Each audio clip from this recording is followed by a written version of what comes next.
Welcome to the Bend Don't Break podcast. We are powered by The Source, Ben's locally owned media company and weekly newspaper. This podcast is our eddy in the rushing waters of local journalism. We are glad that you are taking some of your time to listen to us chat with the people who shape our local community. Support us through our member program at bensource.com.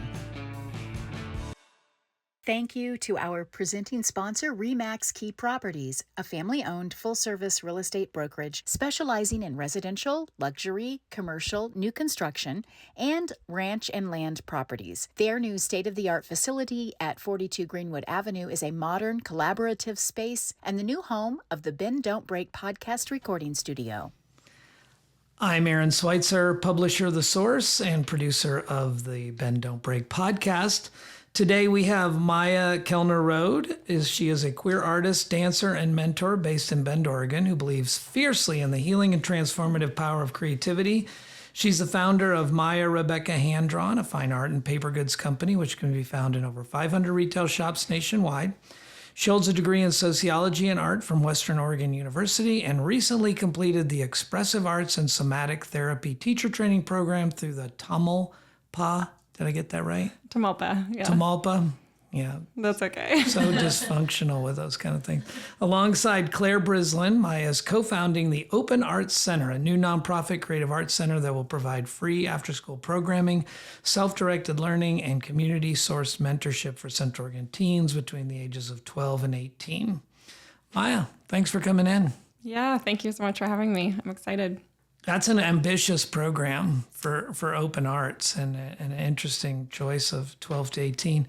Yeah. Why focus on that group? Yeah, I think oftentimes there's a lot of programming for youth who are 12 and under because it doubles They're as cute.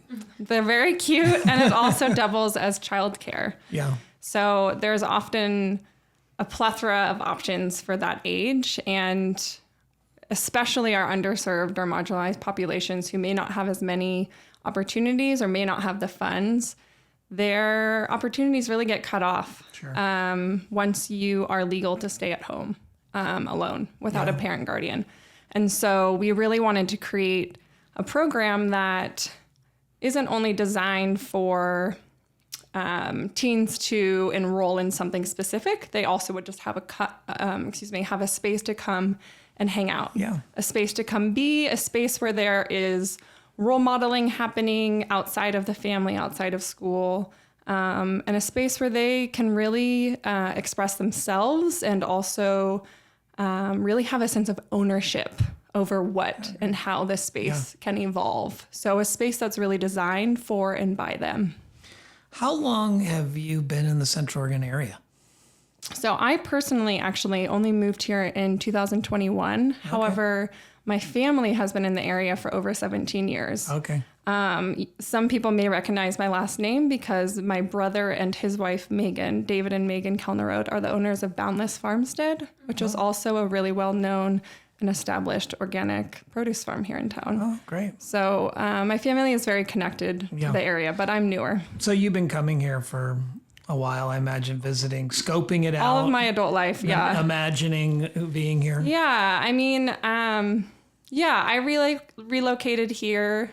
I had my dad passed away in 2019, and so it was kind of like the impetus with that and COVID, and I just felt like, you know what, I think it's time for me to be close back to family again. I originally was raised in Alaska and then moved from Portland most recently. Okay. So I've lived in Oregon, though, my whole life, or adult life. Is that where you were before 2021 in the Portland area? Mm-hmm. 2021 is such a catalyst for change. Yeah, definitely. What made you decide to leave the rain and come over here to the sun? Well, to be quite honest with you, actually, I miss the lushness. I'm a really avid gardener, and it's definitely been a learning curve getting used to the dry and drought here. Yeah. It's definitely a trade-off in a lot of ways. I am realizing, though, that I'm definitely now acclimated to the sun, and when I do go over the winter, in the winter to the west side, I'm like, oh yeah, I don't miss that as much. But I think I'm finding my place here in a big way. And I think so much of that is creating community around the things that I really believe in and around art and social justice. And great. Yeah. When I was driving over here and reading your bio and thinking about this, I was curious about somatic therapy. What is somatic therapy? Yeah. So somatic therapy, the idea of soma is through body. So through movement, through the deep acknowledgement and understanding that our body holds wisdom, it holds information, a narrative that we may not necessarily understand cognitively, but is very much rooted in our nervous system and in our body. So it's essentially the idea of like when you can slow down and just like listen to, maybe it's just through breath or through just acknowledging like, oh, when I feel anxious, like my chest tightens. It's bringing awareness to the simplicity of acknowledgement of like, oh, my body is expressing and telling me something. And that has a wide range, right? So that can start with just the simplicity of listening to your breath, or it can be through dance, it can be through movement, it can be through performance even. Yeah. Is that where the expressive arts part comes in? Like you couple those two together? Yeah. So the training that I went through was rooted in, mindfulness, like I'm saying, but also through dance and movement and performance, as well as 2D art and writing, and then outward processing. And it kind of combines all of those things into you can create and facilitate a whole experience rooted in a lot of different things, but based within those modalities to really bring awareness to your internal and external process. And yeah. So from there, I can kind of see a line to an open art studio, but it's quite the leap to be someone who's trained and involved in those things. And now you're going to open a center and all the non-somatic therapy stuff that comes with that, like paying for the lights and totally recruiting and marketing and all that. What made you decide you wanted to take that leap? Yeah, well, it's interesting. I feel like in so many ways I've gained a lot of skills over the years. I mean, I've been an entrepreneur, creative entrepreneur. I've owned my own business for the last decade plus. So it's like I was understanding the business side of things to a certain degree within that realm. Sure. And then also mentoring and doing a lot of work in a lot of other organizations or nonprofit organizations previously, where, we were in Portland, I was working with houseless youth at an organization called PAIR. And I was an intern at an art therapy studio as well, and working with people of different demographics there as well. And anyway, so like through my experience, there's all of these skills that I've sort of gathered, so mostly just through like an intuitive path of like, this is what I'm interested in.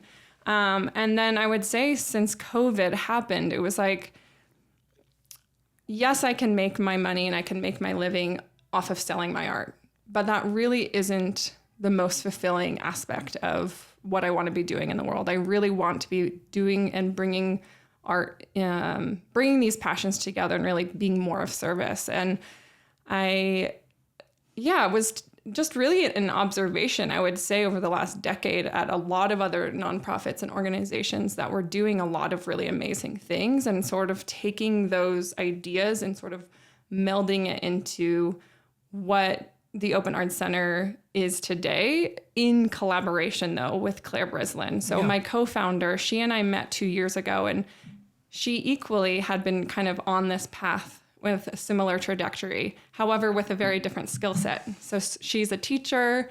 She worked in the school system, nationally, internationally, working with middle and high school students. She's an English teacher, but also an incredible creative writer, and she's a performer and a dancer, and has all of these other skill sets that really complement what I bring to the table. And so she's just a wizard when it comes to programming and events and really bringing together all of that. And then in the last few months, our team has continuously been growing. So we now have an amazing person named Brian Durbin, who is our treasurer, and he works in finance and also an artist. And so he's filling a gap. And then we have... They're important people to have. Oh, incredibly important. His brain, I say this all the time, like if we didn't have his brain, like this wouldn't be possible. Yeah. And we've known that from the beginning too, is like, we would never be able to do this individually. We would never be able to do this just the two of us. Like it has to take the whole community. Yeah. And fortunately, my wife has one of those brains. So that's really helpful. I rely on it. Yeah. I mean, it's so important. I mean, it's absolutely important. And and then just a few more people that we've added. Katie Dunbar, she's an incredible artist and also she's a professor at OSU Cascades in the art department, also part owner of a brewery in town, and has her own illustration business and beer and art. Beer and art, yeah. You're doing well with your partner choices. Yeah. And then another really well-known artist in town, his name is Jake Kenobi. He goes by Spring Break Jake, a lot of people know him as, but he is also a really well-known artist. And he and I met actually because we were both artists in residence at Scale House Gallery. Different times, but I followed after him and we've gotten to know each other a lot, and both are also really craving space as adult artists. So that's another aspect of the Open Art Center, is that not only is this for teens, but our business model and like revenue stream, half of that will be dedicated to adult artists. So we're going to have 17 working artist studios. Wow. We're going to have a gallery and then also a creative co-working membership model. So we really want this to be for the community, by the community, and a space where creatives can gather and can share ideas and offer their skill sets. And it's a really big part of our model as well, is to create this ecosystem of intergenerational learning. So where is the Open Art Center? It's just down the road. Yeah. So we secured the old City Thrift Building. Okay. And literally a block away, down on Greenwood and 2nd. Yeah, we're in the Remax studio. Yeah, sorry. So not the Source, where some people are thinking you're close. That's a good point, not the Source. Well, that's great. You're very close. Yeah, we're very close. Right across the street from somewhere that's green, off of Greenwood. Okay. Yeah. And so the space currently has all that space that you're talking about?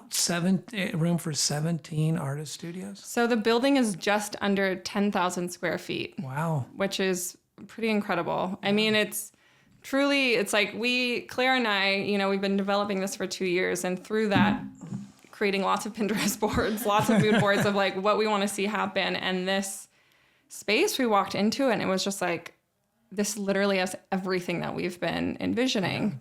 And the way that it functions, and people will be able to come see this also on next Tuesday. Yeah. But the way that this functions is that we get to literally split the building in half, and half of it will be dedicated to adult artists and half of it will be dedicated towards the teens. And we'll have a lot of security and everything. So there's not, there's a lot of liability that comes with having teens and a lot of different people on site, but, we'll have scheduled, it'll all be up to scheduling essentially when it comes down to it, but adults will have their side, teens will have their side, and then there will be intermingling when it's appropriate. That's great. Yeah. I mean, it's really cool that teens would have the opportunity to associate with and learn from, come in contact with other artists, and especially if they're taking these kind of programs, I imagine, they've got some kind of inclination in the artistic realm that perhaps they can explore through. Some people have already been through that. So yeah, exactly. That's very cool. Yeah. And you can co-work in there as well. I mean, every place I feel like you can co-work. Yeah. And we're saying that in its model. So it's not necessarily a place where you come in and you're just going to drop in on your computer, unless you're doing some type of digital design work, which we understand. I mean, that's been a part of my life for a long time.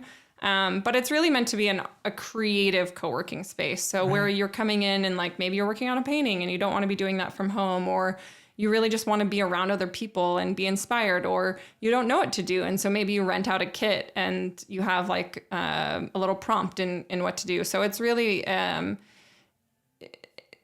it's a creative co-working model, and it's not necessarily a place where someone's just going to come and sit down on their laptop or take a phone call kind of thing. Your ideas, it's collaborative. You're sharing ideas. You're possibly getting over some artistic roadblocks, or just not wanting to be alone up in your studio. Yeah, or just wanting to have a fun creative afternoon or a weekend out. You know what I mean? It's just like another alternative of something to do, and a way to engage with your community, or just engage with your own internal creative process, you know. And we'll also have classes and programs, so that'll be an option as well. Why do you think you got to the point where you really wanted to dive into something like this? I mean, it's quite the undertaking. I mean, it is. And I can imagine that 10,000 square feet would kind of like pull you into areas that you otherwise might not have gone. It sounds like an amazing opportunity. Yeah. I mean, I think Claire and I sat down from the beginning, and I think we're both visionaries in our own ways, and we are dreamers. And we, you know, for me, moving here, I was volunteering with Caldera Arts, but even with that, you're going in and you're just there for 45 minutes a week. So it's like once a week you have this brief little period with them. And I just kept thinking, like, there's got to be some kind of after school program for teens. Like, there's nothing really here that's just a place where they can go be. And that's kind of what started it. And through us talking about this and really deep diving into this for 2 years and imagining all of the ways that this could function, the dream just grew bigger. And not only because it felt right to us, but it's because of what feedback we kept getting from the community. And then also, I guess what I was trying to get to originally was like, moving here, I realized like, wow, there's a lot of gap here in what services exist for teens, but also what services exist for working artists and adult artists in town. Like there's so many of us who live here, but there's not really a centralized hub. Right. And there's not really a lot of gallery option either. And there's not really a lot of places to show work or like be in relationship to our work unless you're enrolling at COCC or like maybe taking a one-off class here and there, which are all great, like amazing resources. But to have a centralized hub, something that Claire and I talk about a lot is this idea of third space, like where it's something separate from your home or it's separate from school, or, you know, it's like really a space where you can come and you get to just like bounce ideas and like be in community and is accessible too is the other thing. Is like, it's expensive to live here. We all know that. Programming is also expensive. And so, to dream this bit, it's like, I think my whole life in a lot of different capacities, it's always been like, well, it always starts with somebody somewhere doing that thing. Right. And that's what leads to the next thing. And I think in this way, we both really saw this gap and saw the need. And it was like, if we're going to do this and it's actually going to succeed, it has to kind of encompass all of these different things, because not only do we want to be orienting towards teens, we also want to be a successful nonprofit. And so you have to have a successful business plan. Yeah. And the adult artists obviously is a huge part of that. And not only because it's an incredible byproduct, you know, if you will, with that intergenerational kind of learning aspect to it, you know, with creating opportunities for mentorship and apprenticeship, but it also helps us pay rent. It helps us pay our utilities. It helps us pay for being able to offer these free services. Do you feel like your center might be swimming against the tide with regard to everything we hear about teens? And I applaud you for filling the gap, because absolutely gaping need for teens to have someplace safe to gather, something that occupies their time. And, you know, into that, we also know that phones, the digital world, that social media, all the things that occupy teens' time, it's not hands-on. You know, it's not the kind of thing that, you think of as the future for, I hope for it. And again, I applaud you for getting into that. But have you thought about that as all? Does that come up in discussions? Do you see that? Yeah, people definitely bring it up. And also... Because I want to believe in this. I do. Totally, yeah. I think it's really interesting. I'm thinking of a couple of things. One is like, we have been offering free art stations at Munch and Music, which is what I'm heading to right after this. And we set up, a 10 by 10 booth with free art station. You've got a community mural going. We've got a community poem going. And people of all ages walk up and they're like, this is a free art station? I can just sit down and make art? And they are so excited and so engaged. And we have people, across genders, across ages, across, whatever demographic you want to say, like, who sit down and are so into it. That's great. And oftentimes it's teens, it's like the big hangout for teens at Munch and Music. Right. And they have been so engaged and are loving it. And it's not to say that every teen is going to love it, but we are going to catch a lot of them, I think. Yeah. And we're also not going to be like telling them, no, you can't bring your phone in. Yeah, sure. We're not going to, we're not here to like set boundaries. We'll offer suggestions. Yeah. It makes me think of, honestly, I just got a new dog, and it's like when a dog's chewing on something or whatever, and you want them to do something else, you give them another thing. No, you do not yell at them. No, you give them another option. Right. And if they're interested in that option, they'll take advantage of it. And it kind of reminds me of that a little bit, where it's like, yeah, you can be on your phone. That's okay. However, there's this like 100 other options over here that are actually a lot more engaging and a lot more interesting and a lot more tangible. And I think, they engage our whole bodies, our minds, our nervous systems, and we're there offering it as like a free opportunity where they can come on their own regard. So much of what our mission is and our values are rooted in really allowing each person to intuitively be driven by their own curiosity. And if they want to try something, they can. If they don't want to, they don't have to. Right, sure. And no one's judging them, no one's grading them, and they get to just experience and experiment and play and make mistakes and, and then if they want to sign up a class and like, learn more about that thing that they ended up realizing they loved, then they can. If they want to maybe get curious about what that would look like as a career, they could sign up as an apprentice, to become an apprentice. Yeah, great. So there's, technology is always going to be a thing.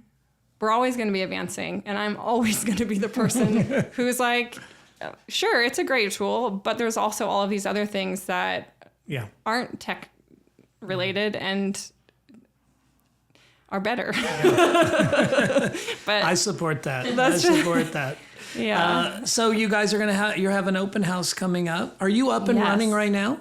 No. Okay. So we just secured, signed the lease at the beginning of July. So this is all very new. And we have an open house though coming up on Tuesday, July 29th from 5 to 7 p.m. We already have around 150 people who have RSVP'd, which is really exciting.